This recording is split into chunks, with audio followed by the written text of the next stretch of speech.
Where's my bell? Ding ding, I need a glass of water. At our senior year of high school, I think he was walking up Alum Rock Avenue while I was driving down in my nice ass car. Well, that day I was going to night school, and before night school we used to like to take part in some extracurricular activities before we went so we can focus. And drove off in my cool little Honda Civic with my rims looking all fly. I think Chuck was probably wearing a black Volcom sweatshirt. A black shirt, probably with my metal ball necklace, and probably black Dickies with black shoes. Really skater and rocker out. With his fireball hair looking all rockerish and hot. I thought she was probably cooler than the other side of the pillow when I first met her, because she was just, had this, the way she carried herself was just a lot older. I didn't actually know of him beforehand, even though he played football, he was like track and field team, he wrestled, and I was a cheerleader. We were shocked we hadn't met before. Yeah, it was probably most likely love at first sight. It wasn't love at first sight for me. Then once I found out he liked me, then I was like, okay, let's see what happens. You know, seen her at school, went up to her and asked her for, if she liked shows, to go to shows, and eventually asked for her number.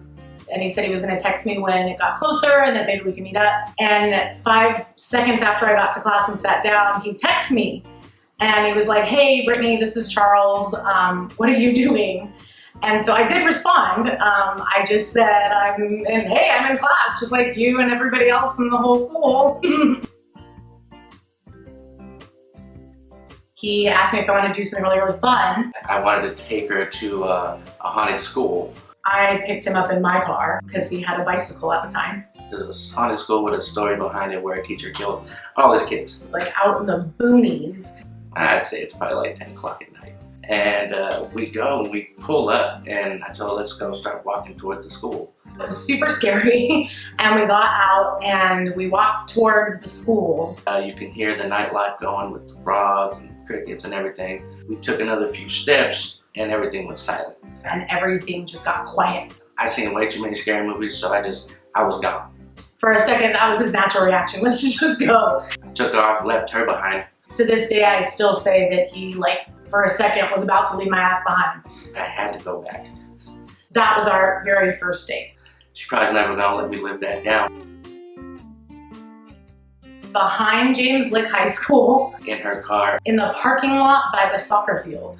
She probably would never admit it, but we were by a dumpster. I think I was wearing my cheerleading uniform. I'd always like to say she made the first move, but I made the first move.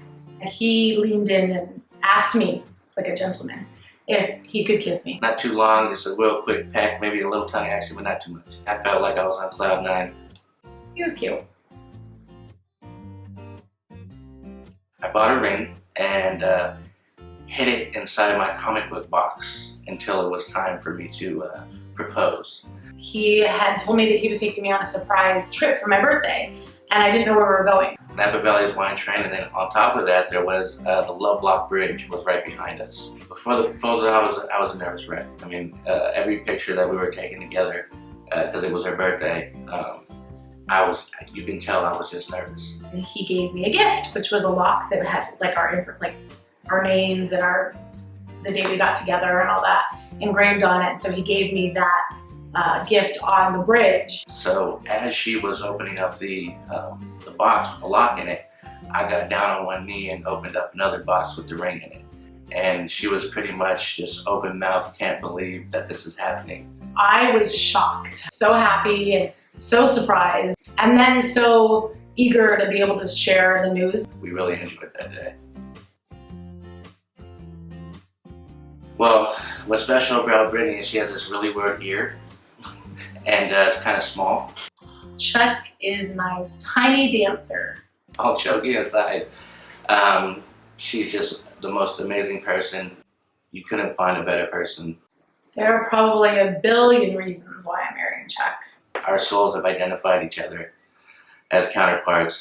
He's the best person I've ever met. We've been together a long time, so I know so much of who I am and who he is when we're together. He's pretty much my partner in crime. We really enjoy each other's company, and we continue to grow as a couple. I think that's one of the greatest things you can find in somebody. Chuck is a go-getter. He's a hard-working person.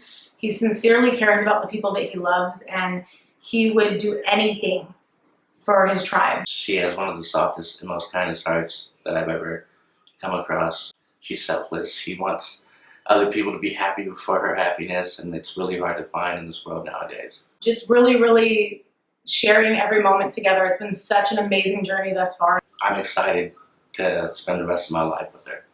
That's all you have to say? I love Chuck. I love him. Okay. The end? The end.